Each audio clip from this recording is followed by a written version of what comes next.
क्षेत्राधिकार। प्रारंभिक क्षेत्राधिकार प्रत्येक उच्च न्यायालय को नौकाधिकरण, इच्छापत्र, तलाक, विवाह, कंपनी कानून, न्यायालय की अवमानना तथा कुछ राजस्व संबंधी प्रकरणों, नागरिकों को मौलिक अधिकारों के क्रियान्वयन अनुच्छेद 256 के लिए आवश्यक निर्देश, विशेषकर बंदी, प्रत्यक्षीकरण, परमादेश, निषेध, उत्प्रेषण तथा अधिकार पृष्ठ के लेख जारी करने का अधिकार प्राप्त है।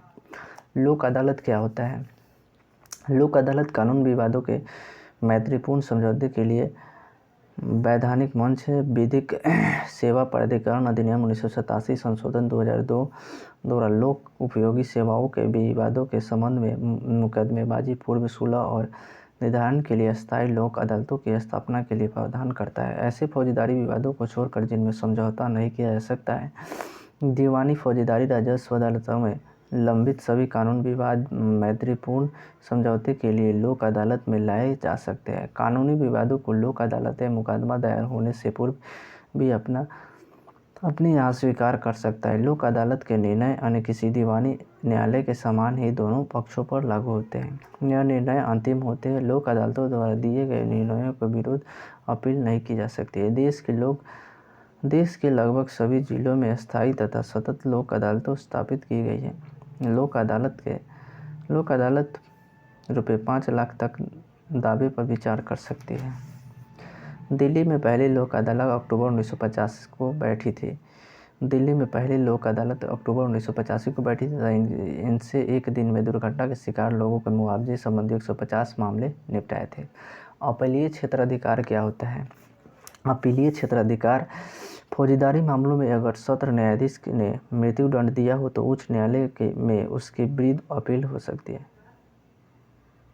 दीवानी मामलों में उच्च न्यायालय में उन सब मामलों को अपील हो सकती है जो 5 लाख रुपए या उससे अधिक संपत्ति से संबद्ध हो। उच्च न्यायालय पेटेंट और डिजाइन, उत्तराधिकार, भूमि प्राप्ति, दिवालियापन और संरक्षकता आदि मामलों में भी अपील सुनाता है। उच्च न्यायालय में मुकदमों का हस्तांतरण। यदि किसी उच्च न्यायालय को ऐसा लगे कि जो अभियोग अधीनस्थ न्यायालय में विचाराधीन है वह विधि के किसी संरक्षित प्रश्न से संबंध है तो वह उसे अपने यहाँ हस्तांतरित कर तथा उसका निपटारा स्वयं कर देता है या विधि से संबंध प्रश्नों को निपटारा न्यायालय को निर्णय के लिए वापस भेज देता है। प्रशासकीय अधिकार क्या होता है? तो उच्च न्यायालय को अपने अधीनस्थ न्यायालयों में नियुक्त पदोन्नति तथा छुट्टियों के संबंध में नियम बनाने का अधिकार है। उच्च न्यायालय राज्य में अपील का सर्वोच्च न्यायालय नहीं है। राज्य सूची में संबद्ध विषयों में भी उच्च न्यायालय का निर्णयों के विरुद्ध उच्चतम न्यायालय में अपील हो सकती है। उपभोक्ता संरक्षण क्या होता है? भारत सरकार ने उपभोक्ताओं के हितों के संरक्षण के लिए उपभोक्ता संरक्षण अधिनियम 1986 पारित किया है। उपभोक्ता संरक्षण अधिनियम 1986 पारित किया है। दिल्ली की पहली लोक अदालत अक्टूबर 1985 को बैठी थी। उपभोक्ता समस्याओं के निपटारे के लिए जिला स्तर पर जिला फोरम, राज्य स्तर पर राज्य उपभोक्ता विवाद निवारण आयोग, राष्ट्रीय स्तर पर राष्ट्रीय उपभोक्ता विवाद निवारण आयोग का गठन किया गया। जिला फोरम 20 लाख तक के मामलों की राज्य उपभोक्ता विवाद निवारण 20 लाख से 1 करोड़ तक के मामलों की एवं राष्ट्रीय उपभोक्ता विवाद निवारण आयोग 1 करोड़ से अधिक कीमत वाले मामलों की सुनवाई करता है। केंद्र शासित प्रशासनिक अधिकरण CAT क्या होता है? संविधान के अनुच्छेद 323A के प्रावधानों में केंद्र शासित अधिकरण CAT का गठन 1985 में प्रशासनिक अधिकरण अधिनियम 1985 के तहत किया गया। उस समय भारत के प्रधानमंत्री राजीव गांधी थे। CAT के अध्यक्ष उच्च न्यायालय के वर्तमान अथवा सेवानिवृत्त न्यायाधीश होते हैं। अध्यक्ष के अलावा इसमें 16 उपाध्यक्ष 49 सदस्य होते हैं। यह सदस्य न्यायिक एवं प्रशासनिक दोनों सदस्य में है। केंद्रीय प्रशासनिक अधिनियम अनुच्छेद 323A में है का गठन 1985 में हुआ था। इसमें 16 उपाध्यक्ष एवं 49 सदस्य होता है। CAT का अध्यक्ष उच्च न्यायालय का वर्तमान अथवा सेवानिवृत्त न्यायाधीश होता है। बायोलॉजी, जीव विज्ञान। मेरुरज्जु स्पाइनल कॉर्ड क्या होता है? मेड्यूला ऑब्लोंगेटा का पिछला भाग ही मेरुरज्जु बनता है। इसका मुख्य कार्य है प्रतिवर्ती क्रियाओं का नियंत्रण एवं समन्वय करना अर्थात प्रतिवर्ती क्रिया के केंद्र का कार्य करता है। मस्तिष्क से आने जाने वाले उद्दीपनों का संवहन करता है। प्रतिवर्ती क्रियाओं रिफ्लेक्स एक्शन का पता सर्वप्रथम मार्शल हाल नामक वैज्ञानिक ने लगाया था। प्रतिवर्ती क्रियाओं का पता सर्वप्रथम मार्शल हाल नामक वैज्ञानिक ने किया था। प्रतिवर्ती क्रियाओं का पता सर्वप्रथम मार्शल हाल नामक वैज्ञानिक ने लगाया था। परिधीय तंत्रिका तंत्र क्या होता है? तो परिधीय तंत्रिका तंत्र मस्तिष्क मेरुरज्जु से निकलने वाली तंत्रिकाओं का बना होता है। इसमें क्रमशः कपाल एवं मेरुरज्जु तंत्रिकाएं कहते हैं। मनुष्य में 12 जोड़ी कपाल तंत्रिका और 31 जोड़ी मेरुरज्जु तंत्रिकाएं पाई जाती है। मनुष्य में 12 जोड़ी कपाल तंत्रिकाएं और 31 जोड़ी मेरुरज्जु तंत्रिकाएं पाए जाते हैं। मनुष्य में 12 जोड़ी कपाल तंत्रिका और 31 जोड़ी मेरुरज्जु तंत्रिकाएं पाई जाती है। न्यूरॉन। न्यूरॉन क्या होता है? तंत्रिका ऊतक की इकाई को न्यूरॉन या तंत्रिका कोशिका कहते हैं। तंत्रिका ऊतक की इकाई को न्यूरॉन या तंत्रिका ऊतक कोशिका कहते हैं। नॉरएड्रेनालिन नामक रासायनिक द्रव न्यूरोट्रांसमीटर पदार्थ है। नॉरएड्रेनालिन नामक रासायनिक द्रव न्यूरोट्रांसमीटर पदार्थ है। नॉरएड्रेनालिन नामक रासायनिक द्रव न्यूरोट्रांसमीटर पदार्थ है। स्वायत्ता तंत्रिका तंत्र क्या होता है? स्वायत्त तंत्रिका तंत्र कुछ मस्तिष्क एवं कुछ मेरुरज्जु तंत्रिकाओं का बना होता है। यह शरीर के सभी आंतरिक अंगों एवं रक्त वाहिनियों को तंत्रिकाओं की आपूर्ति करता है। स्वायत्त तंत्रिका तंत्र की अवधारणा को सबसे पहले लैगली ने 1921 ईस्वी में प्रस्तुत किया। स्वायत्त तंत्रिका तंत्र के दो भाग होते हैं, अनुकंपी तंत्रिका तंत्र सिंपैथेटिक नर्वस सिस्टम, परानुकंपी तंत्रिका तंत्र पारासिम्पैथेटिक नर्वस सिस्टम। अनुकंपी तंत्र का कार्य क्या होता है? तो ये त्वचा में उपस्थित रुधिर वाहिनियों को संकीर्ण करता है। इसकी क्रिया से बाल खड़े हो जाते हैं। यह लार ग्रंथियों के स्राव को कम करता है। यह हृदय स्पंदन को तेज करता है। यह श्वेत ग्रंथियों के स्राव को प्रारंभ करता है। यह आँख की पुतली को फैलाता है। अनुकंपी तंत्र। यह मूत्राशय की पेशियों का विमोचन करता है। यह आंत्र में क्रमाकुंचन गति को काम करता है। इसके द्वारा श्वसन दर तीव्र हो जाता है। यह रक्त दाब को बढ़ाता है। यह रुधिर में शर्करा के स्तर को बढ़ाता है। रुधिर में लाल रुधिर कणिकाओं की संख्या में वृद्धि होता है। यह रक्त के थाका बढ़ने में मदद करता है। इसके सामूहिक प्रभाव से भय, पीड़ा तथा क्रोध पर प्रभाव पड़ता है। परानुकंपी तंत्र का कार्य क्या होता है? तो इस तंत्र का कार्य सामान्यतः अनुकंपी तंत्र के कार्य के विपरीत है।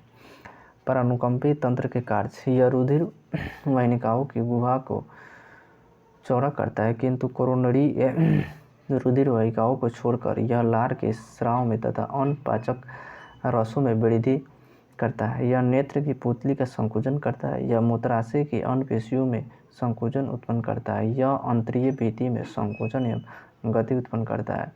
इस तंत्रिका तंत्र का प्रभाव सामूहिक रूप से आराम और सुख की स्थिति उत्पन्न होता है। कंकाल तंत्र क्या होता है? स्केलेटन सिस्टम क्या होता है?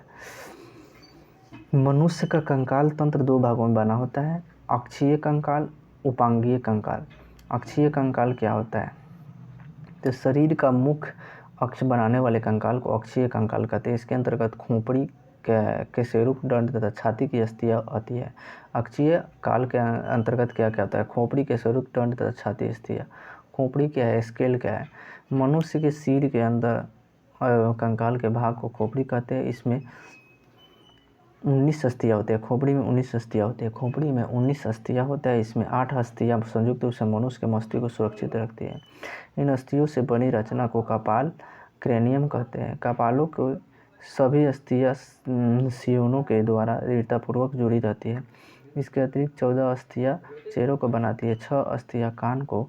होइड नामक एक और अस्थि खोपड़ी में होती है। होइड नामक एक और अस्थि खोपड़ी में होती है। होइड नामक एक और अस्थि खोपड़ी में होती है। केशेरुक दंड क्या होता है? वर्टिब्रल कॉलम क्या होता है? मनुष्य का केशेरुक दंड 33 केशिकाओं से मिलकर बनाता है। मनुष्य का केशेरुक दंड 33 केशिकाओं से मिलकर बनाता है। सभी केशेरुक उपस्थित गदियों के द्वारा जुड़े रहते हैं। इन गदियों से केशेरुक दंड लचीला रहता है। इसका पहला केशेरुक जो कि एटलस केशेरुक कहलाता है, खोपड़ी को सीधे रहता है। मनुष्य के शरीर में कुल हड्डियों की संख्या 206 है। मनुष्य के शरीर में कुल हड्डियों की संख्या 206 है। बाल अवस्था में कुल हड्डियों की संख्या 208 है। बाल अवस्था में कुल हड्डियों की संख्या 208 है। सिर की कुल हड्डियों की संख्या 29 है। सिर की कुल हड्डियों की संख्या 29 है। सिर की कुल हड्डियों की संख्या 29 है। कपाल में 8, कपाल में 8 है, कपाल में 8 है। फेशियल में 14, कर्ण में 6 है, रीढ़ की कुल हड्डियों की संख्या 33 है, रीढ़ की कुल हड्डियों की संख्या प्रारंभ में 33 है, रीढ़ की कुल हड्डियों की संख्या विकसित होने पर 26 है, रीढ़ की कुल हड्डियों की संख्या विकसित होने पर 26 है, पसलियों की कुल हड्डियों की संख्या 24 है, पसलियों की कुल हड्डियों की संख्या 24 है। कशेरुक दंड के कार्य क्या होता है? सिर को सीधे रहता है, साधे रहता है, सिर को साधे रहता है। यह गर्दन तथा धड़ को आधार प्रदान करता है। मनुष्य को खड़े होकर चलने, खड़े होने आदि में मदद करता है। यह गर्दन एवं धड़ को लचक प्रदान करते हैं, जिससे मनुष्य किसी भी दिशा में अपना गर्दन और धड़ को मोड़ने में सफल होता है। यह मेरुरज्जु को सुरक्षा प्रदान करता है। कशेरुक दंड के भाग: गर्दन में 7 कशेरुक होता है, गर्दन में कर्विकल रीजन में 7 कशेरुक, वक्ष में 12 कशेरुक होता है, वक्ष में थोरेसिक में 12 होता है, कटी लंबर रीजन में 5 कशेरुक होता है, कटी में 5 कशेरुक होता है, त्रिक सेक्रल रीजन में 5 कशेरुक, सेक्रल पूंछ कॉर्डल रीजन में 4 कशेरुक होता है, पॉजल में टोटल जो होता है 33 होता है, टोटल 33 होता है। उपांगी कंकाल क्या होता है? एपेंडिकुलर स्केलेटन क्या होता है? इसके निम्न भाग है पाद अस्थियाँ, दोनों हाथ पैर मिलाकर 118 अस्थियाँ होता है, दोनों हाथ मिलाकर, दोनों हाथ पैर मिलाकर 118 अस्थियाँ होता है। मेखलाएँ: मनुष्य में अग्रपाद तथा पश्चपाद को अक्षीय कंकाल पर साधने के लिए 2 चाप पाए जाते हैं, जिन्हें मेखलाएँ कहते हैं, गॉडलेस कहते हैं। अग्रपाद की मेखला को अंश मेखला तथा पश्चपाद की मेखला को श्रेणी मेखला कहते हैं। अग्रपाद की मेखला को अंश मेखला तथा पश्चपाद की मेखला श्रेणी मेखला कहते हैं। अंश मेखला से अग्रपाद की अस्थि ह्यूमरस एवं श्रेणी मेखला से पश्चपादी की हड्डी फीमर जुड़ी होता है। कुछ विशेष स्थानों के अस्थियों के नाम है। स्थान: कर्ण अस्थियाँ, अस्थियों के नाम: कर्ण अस्थियाँ, अस्थियों के नाम है। मैलियस की संख्या 2 होता है, इनकस की संख्या 2, स्टेपस की संख्या 2। कर्ण अस्थिया में 3 होता है, अस्थिया मैलिकस 2 होता है, इनकस 2 होता है, स्टेपस 3 होता है। ऊपरी बाहु ह्यूमरस 2 होता है, ऊपरी बाहु अस्थियों की संख्या नाम होता है, अस्थियों के नाम ह्यूमरस 2 होता है। अग्र बाहु अस्थियों के नाम रेडियोल्ना 2 होता है। कलाई कार्पस अस्थियों की नाम कार्पलस 16 होता है। हथेली मेटाकार्पलस 10 होता है। अंगुलिया फ्लेंजम 28 होता है, अंगुलिया फ्लेंजम 28। जांग फीमर की हड्डी 2 होता है, फीमर की हड्डी 2 होता है जांग। पिंडली टिबिया फबुला 4 होता है। पिंडली अस्थियों के नाम टिबिया फिबुला 4 होता है। टिबिया घुटना पेटेला 2 होता है, घुटना पेटेला 2 होता है। टखना टार्सल 14 होता है, टखना टार्सल 14 होता है, टखना टार्सल। तलवा मेटाटार्सन 10 होता है, तलवा मेटाटार्सन। कंकाल तंत्र के कार्य क्या होता है? शरीर को निश्चित आकार प्रदान करता है, शरीर के कोमल अंगों को सुरक्षा प्रदान करना, पेशियों को जोड़ने का आधार प्रदान करना, श्वसन एवं पोषण में सहायता प्रदान करना, लाल रक्त कणिकाओं का निर्माण करना। जांघ की हड्डी फीमर शरीर की सबसे बड़ी हड्डी होती है, जांघ की हड्डी फीमर शरीर की सबसे बड़ी हड्डी होती है, जांघ की हड्डी फीमर शरीर की सबसे बड़ी हड्डी होती है। कान की हड्डी स्टेपस शरीर की सबसे छोटी हड्डी होती है, कान की हड्डी स्टेपस शरीर की सबसे छोटी हड्डी होती है। मांसपेशियों मस्ती के जोड़न को टेंडन कहते हैं, मांसपेशियों मस्ती के जोड़ को टेंडन कहते हैं, मांसपेशियों मस्ती के जोड़ को टेंडन कहते हैं, मांसपेशियों जोड़ की अस्थि को टेंडन कहते हैं, मांसपेशियों मस्ती के जोड़ को टेंडन कहते हैं, मांसपेशियों मस्ती के जोड़ को टेंडन कहते हैं। अस्थि से अस्थि के जोड़ को लिंगामेंट कहते हैं, अस्थि से जोड़ को लिंगामेंटस कहते हैं, अस्थि से अस्थि के जोड़ को लिंगामेंटस कहते हैं। अंतःस्रावी तंत्र क्या है? एंडोक्रीन सिस्टम क्या होता है? बहिस्रावी ग्रंथि क्या होता है? यह नलिका युक्त डक्ट ग्लैंड्स होता है, इसमें एंजाइम का स्राव होता है, जैसे दूध ग्रंथि, श्वेत ग्रंथि, अश्रु ग्रंथि, श्लेष्म ग्रंथि, लार ग्रंथि इत्यादि होता है। बहिस्रावी ग्रंथि होता है।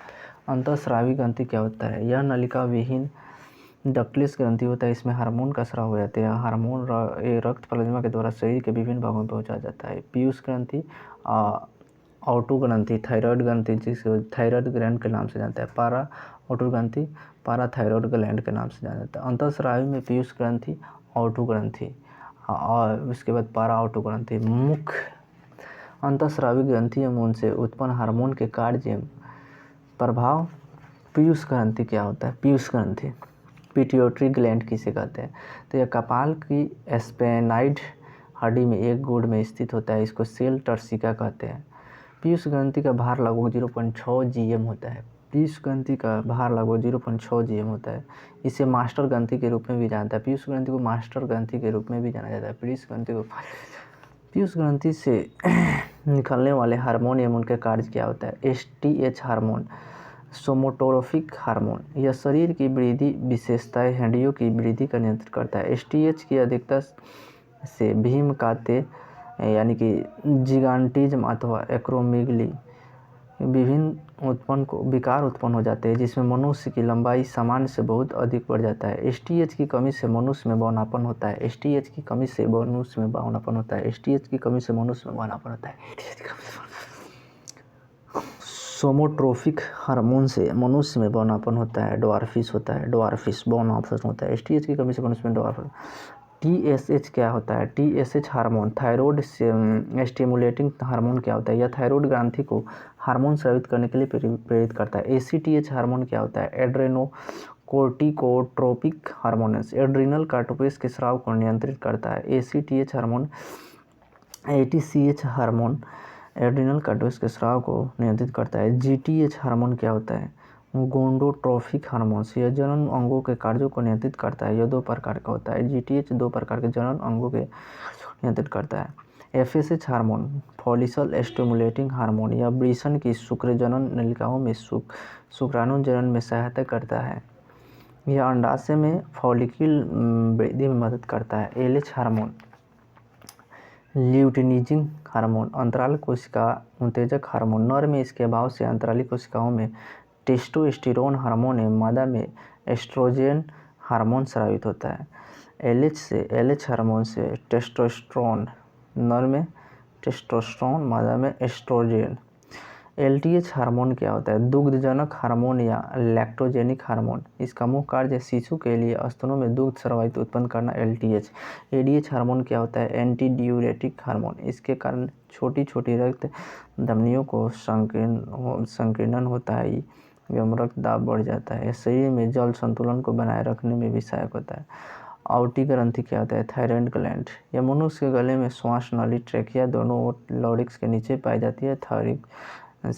आउटी ग्रंथि थायराइड ग्लैंड मनुष्य के गले में श्वास नली ट्रैकिया के दोनों ओर लॉरिक्स के नीचे स्थित रहता है। इससे निकलने वाला हार्मोन थायरॉक्सिन एवं ट्राइडोथायरोन है। इसमें आयोडीन अधिक मात्रा होता है। आयोडीन अधिक मात्रा में रहता है। थायरॉक्सिन के कार्य क्या होता है। यह कोशिका श्वसन की गति को तीव्र करता है। यह शरीर की सामान्यतः वृद्धि, विशेषतः हड्डियों, बाल इत्यादि के विकास के लिए अनिवार्य है। जनन अंगों के समान कार्य इनकी सक्रियता पर आधारित रहता है। पीयूष ग्रंथि के हार्मोन के साथ मिलकर शरीर में जल संतुलन का नियंत्रण करते हैं। थायरॉक्सिन की कमी होने वाला रोग क्या है। जर्मनावता, क्रेटिनिज्म, यह रोग बच्चों में होता है। इसमें बच्चों का मानसिक एवं शारीरिक विकास अवरुद्ध हो जाता है जर्मनावता में। मिक्सीडामा क्या होता है। यौन अवस्था में होने वाले इस रोग में उपापचय भली भांति नहीं हो पाता, जिससे हृदय स्पंदन तथा रक्तचाप कम हो जाता है। हाइपोथायरॉयडिज्म, लंबे समय तक इस हार्मोन की कमी के कारण यह रोग होता है। इस रोग के कारण सामान्य जनन कार्य संभव नहीं हो पाता। कभी कभी इस रोग के कारण मनुष्य गूंगा एवं बहरा हो जाता है। हाइपोथायरॉयडिज्म के कारण मनुष्य बहरा हो जाता है। घेंगा, ग्वाइटर क्या होता है। भोजन एवं आयोडीन की कमी से रोग उत्पन्न हो जाता है। इस रोग में थायराइड ग्रंथि के आकार में बहुत वृद्धि हो जाता है।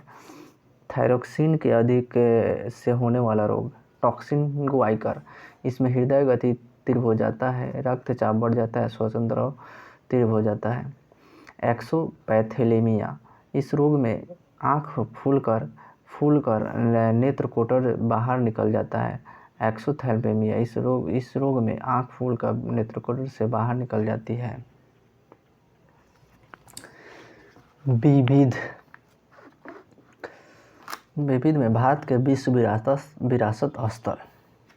अजंता की गुफाएं यूनेस्को सूची में शामिल होने का वर्ष। अजंता की गुफाएं 1983 में महाराष्ट्र में है।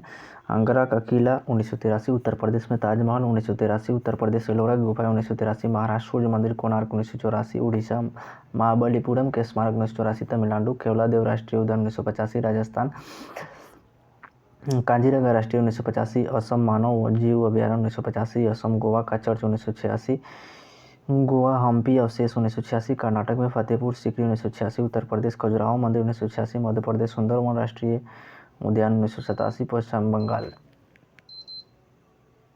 पश्चिम बंगाल खजुराहो मंदिर 1986, मध्य प्रदेश सुंदरवन राष्ट्रीय उद्यान 1987, पश्चिम बंगाल एलिफेंटा गुफा 1987, महाराष्ट्र पटाकल के स्मारक 1987, कर्नाटक चोल मंदिर 1987, 2004 तमिलनाडु नंदा देवी राष्ट्रीय अभयारण्य फूलों की घाटी 1988, 2005 उत्तराखंड सांची का स्तूप 1989, मध्य प्रदेश सांची का स्तूप 1989, मध्य प्रदेश हुमायूं का मकबरा 1993 दिल्ली, हुमायूं का मकबरा 1993 Delhi, Qutub Minar 1993 Delhi, Qutub Minar 1993 Delhi, mountain railway Darjeeling railway Nilgiri Calcutta Shimla 1999, 2005, 2008 पश्चिम बंगाल तमिलनाडु हिमाचल प्रदेश महाबोधि मंदिर बोध गया 2002 बिहार, भीमबेटका गुफाएं 2003 मध्य प्रदेश, भीमबेटका 2003 चंपानेर, पावागढ़ पार्क 2004 गुजरात, छत्रपति शिवाजी टर्मिनल पूर्व विक्टोरिया टर्मिनल 2004 महाराष्ट्र, लाल किला 2007 दिल्ली, जंतर मंतर जयपुर 2010 राजस्थान, जंतर मंतर जयपुर 2010, पश्चिमी घाट 2012 कर्नाटक केरल महाराष्ट्र तमिलनाडु, राजस्थान के पहाड़ी किले 2013 राजस्थान, चित्तौड़गढ़ के किला 2013 राजस्थान, कुंभलगढ़ किला 2013 राजस्थान, रणथंभौर किला 2013 राजस्थान, सवाई माधोपुर, जैसलमेर किला 2013 राजस्थान, आमेर किला 2013 राजस्थान, जयपुर, गागरोन किला 2013 राजस्थान, झालावर, ग्रेट हिमालय राष्ट्रीय पार्क 2014 हिमाचल प्रदेश, रानी की बाग 2014 पटना गुजरात, पाटन गुजरात, रानी की बाग 2014 पाटन गुजरात, नालंदा महावीर विश्वविद्यालय 2016 बिहार, कंचनजंगा राष्ट्रीय पार्क 2016 सिक्किम, ली कार्बोसियर के स्थापत्य 2016 चंडीगढ़ में, अहमदाबाद का ऐतिहासिक शहर 2017 गुजरात, मुंबई का विक्टोरिया और art deco ensemble 2018 Maharashtra, Jaipur की चारदीवारी 2019 राजस्थान, ओरछा एवं ग्वालियर 2020 मध्य प्रदेश, धौलावीरा 2021 गुजरात, रामप्पा मंदिर पालमपेट, रुद्रेश्वर शिव मंदिर 2021 तेलंगाना। विश्व विरासत सूची से निकले गए विश्व विरासत स्थल ओरिक्स सेंचुरी ओमान 2007 में इसे बाहर किया गया, एल्बा वैली ड्रेसडेन जर्मनी 2009 में बाहर किया गया, लिवरपूल इंग्लैंड 2021 में बाहर किया गया, 2013 में मणिपुर का पारंपरिक गायन ढोल और नृत्य संकीर्तन के साथ बांग्लादेश की जामदानी बुनाई और जापान में भोजन पकाने का पारंपरिक तरीका वोसोकु सहित 14 नई प्रविष्टियों को यूनेस्को की इंटरविजल हेरिटेज सूची में शामिल किया गया। भारत की प्रतिरक्षा क्या होता है? भारत की रक्षा के लिए सेना का गठन किया जाता है जिसका सर्वोच्च सेनापति भारत का राष्ट्रपति होता है, सर्वोच्च सेनापति राष्ट्र, किंतु रक्षा संबंधी सारा कार्य केंद्रीय मंत्रिमंडल द्वारा किया जाता है। रक्षा मंत्री सशस्त्र सेनाओं के प्रशासन का कार्य करता है। भारतीय सशस्त्र सेनाओं को अग्रलिखित 3 भागों में बांटा गया है। थल सेना आर्मी, इसका प्रधान chief of the army staff होता है। थल सेना का प्रधान chief of the army staff होता है। इसका मुख्यालय नई दिल्ली में है। थल सेना का मुख्यालय नई दिल्ली में। इसे 7 कमांड बांटा गया है जिसका विवरण इस प्रकार है। कमांड मुख्यालय पश्चिमी कमांड चंडी मंदिर, उत्तरी कमांड उधमपुर, मध्य कमांड लखनऊ, पूर्वी कमांड कोलकाता, दक्षिणी कमांड पुणे, दक्षिण पश्चिम command Jaipur, training command Shimla. प्रत्येक command general officer commanding in chief के अधीन होता है। जल सेना क्या होता है? इसका प्रधान एडमिरल रैंक का chief of the naval staff होता है। इसका मुख्यालय दिल्ली में है। समस्त जल सेना को 3 कमांड में बांटा गया है। इसका अधिकारी एक वाइस एडमिरल होता है। प्रत्येक कमांड का विवरण इस प्रकार है। पूर्वी कमांड विशाखापट्टनम, दक्षिणी कमांड कोची, पश्चिमी कमांड मुंबई। वायुसेना क्या होता है? इसका प्रधान एयर चीफ मार्शल रैंक होता है जिसमें chief of the air staff कहा जाता है। इसका मुख्यालय नई दिल्ली में है। वायुसेना को 7 कमांड में बांटा गया है जिसका विवरण इस प्रकार है।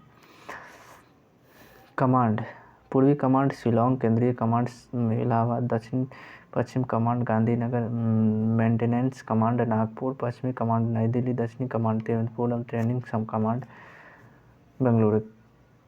कमीशन्ड ऑफिसर की पद श्रेणियाँ: जनरल स्थल सेना, वायुसेना, जल सेना, general air chief marshal admiral, lieutenant general air marshal vice admiral, major general air vice marshal rear admiral, brigadier air commodore, colonel, group captain, captain, lieutenant colonel, wing commander, commander, major, squadron leader, lieutenant commander, captain, flight lieutenant, lieutenant, lieutenant flying officer, सब lieutenant. अंग्रेजी भारतीय सेना का निर्माण 1748 में प्रारंभ हुआ था। अंग्रेजी भारतीय सेना का निर्माण 1768 में हुआ था। उस समय मेजर स्टीजर लॉरेंस ने मद्रास में भारतीय सैनिकों की छोटे टुकड़े का निर्माण किया। इस कारण मेजर स्टीजर लॉरेंस को अंग्रेजी भारतीय सेना का जनक पुकारा जाता है। मेजर स्ट्रेंजर लॉरेंस को अंग्रेजी सेना का भारतीय सेना का जनक पुकारा जाता है। रक्षा स्टाफ प्रमुख CDS क्या होता है? तो देश में उच्चतम रक्षा प्रबंध में सुधार लाने के लिए सेना प्रमुख समतुल्य वेतन और अतिरिक्त सुविधाओं वाले CDS का पद गठित किया जाता है, जो 4 स्टार वाले जनरल रैंक का होता है। रक्षा स्टाफ प्रमुख चीफ ऑफ डिफेंस स्टाफ रक्षा मंत्रालय में बनाए जाने वाले सैन्य मामलों के विभाग DMS के भी मुखिया होंगे और इसके सचिव के मामले में कार्य करेंगे। जनरल बिपिन रावत ने 1 जनवरी 2020 से 3 वर्ष के लिए देश के प्रथम CDS के रूप में पद ग्रहण किया था। भारत के सैनिक प्रशिक्षण का थल सेना प्रशिक्षण केंद्र संस्थान नेशनल डिफेंस एकेडमी खरगवाल, NDA का Indian military academy Dehradun, infantry school Mhow, artillery school Devlali, national defence college नई दिल्ली में, defence service staff college Wellington, armoured centre Ahmednagar, वायुसेना प्रशिक्षण केंद्र, air force administrative college Coimbatore, air force academy Hyderabad, parachute training school Agra, elementary flying school Bidar, air force technical college Jalahalli Bengaluru. नौसेना प्रशिक्षण संस्थान ISS Chilka Bhubaneswar, INA Venduruthy Kochi, INS तसीरकास Visakhapatnam, Indian naval academy Kochi, INS Shivaji Lonavala. अग्निशमक सेवा के अधिकारियों का प्रशिक्षण नागपुर के राष्ट्रीय अग्निशमक सेवा महाविद्यालय 1956 में स्थापित किया गया महाविद्यालय में दिया जाता है। अग्निशमन राज्यों का मामला है। भारत की आंतरिक सुरक्षा व्यवस्था भारतीय प्रतीक्षा से संबंधित कुछ प्रमुख संस्थाओं का विवरण इस प्रकार है। नेशनल कॉन्टैक्ट कोर NCC, इसकी स्थापना 1948 ईस्वी में की गई। इसका मुख्य उद्देश्य था भारत की रक्षा के प्रति युवकों तथा युवतियों को जागरूक करना तथा इन्हें अंतिम रक्षा पंक्ति के लिए तैयार रखना। इसका आदर्श वाक्य एकता और अनुशासन है। प्रादेशिक सेना, इसका गठन रक्षा की द्वितीय पंक्ति के रूप में किया गया है। इसमें 18 से 35 वर्ष की आयु को नौजवान नागरिक भर्ती किए जाते हैं। इन्हें पार्ट टाइम में सैनिक प्रशिक्षण दिया जाता है और आपात स्थिति में सेना को बुलाया जाता है। सीमा सुरक्षा बल क्या होता है? सीमा सुरक्षा बल की स्थापना 1965 में की गई। सीमा सुरक्षा बल की स्थापना 1965 में की गई। इसका प्रमुख कार्य शत्रु सेना की घुसपैठ तथा सीमा उल्लंघन से अपने देश को सीमा को सुरक्षित बनाना है। सीमा सुरक्षा बल का मुख्यालय दिल्ली में। असम राइफल्स पूर्वोत्तर में भारत म्यांमार सीमा और भारत चीन सीमा की सुरक्षा असम राइफल्स द्वारा की जाती है। देश के इस प्राचीनतम और सैनिक बल की स्थापना 1835 ईस्वी में कछार लेवी के नाम से किया गया था। यह केंद्रीय सशस्त्र बल है जिसकी 40 बटालियन है। इसका मुख्यालय शिलोंग में। इस बल प्यार से पूर्वोत्तर का पहाड़ी और पर्वतीय लोगों का मित्र कहा जाता है। राष्ट्रीय सुरक्षा गार्ड्स NSG, देश में आतंकवादियों को चुनौती को सामना करने के लिए 1984 में राष्ट्रीय सुरक्षा गार्ड्स की स्थापना किया गया। NSG की स्थापना 1984 में किया गया। NSG के UK के SS और जर्मनी GSC-9 कमांडो वालों के पैटर्न पर आधारित है। इसके 2 समूह हैं। स्पेशल एक्शन ग्रुप SAG, जिसमें सैन्य कर्मचारी होते हैं। स्पेशल रिजर्व SRG, जिसमें राज्य पुलिस बलों का कर्मचारी होता है। NSG कमांडो को आमतौर पर ब्लैक कैट कमांडो के नाम से जाना जाता है। इनकी ट्रेनिंग मानसेर हरियाणा में होता है। केंद्रीय औद्योगिक सुरक्षा बल CISF की स्थापना 1969 में की गई। इस बल पर केंद्रीय सरकार औद्योगिक परिसर से काम करने वाले कारीगरों और वहां की संपत्ति की सुरक्षा प्रदान करने के लिए जिम्मेदार है। इस बल के अधिकारी को हकीमपेट हैदराबाद में स्थित राष्ट्रीय औद्योगिक सुरक्षा अकादमी प्रशिक्षण दिया जाता है। केंद्रीय रिजर्व पुलिस CRPF की स्थापना 27 जुलाई 1939 में क्राउन रिप्रेजेंटेटिव पुलिस के नाम में नीमच में की गई। इसका मुख्यालय दिल्ली में है। 28 दिसंबर 1949 के बाद से CRPF कहा जाने लगा।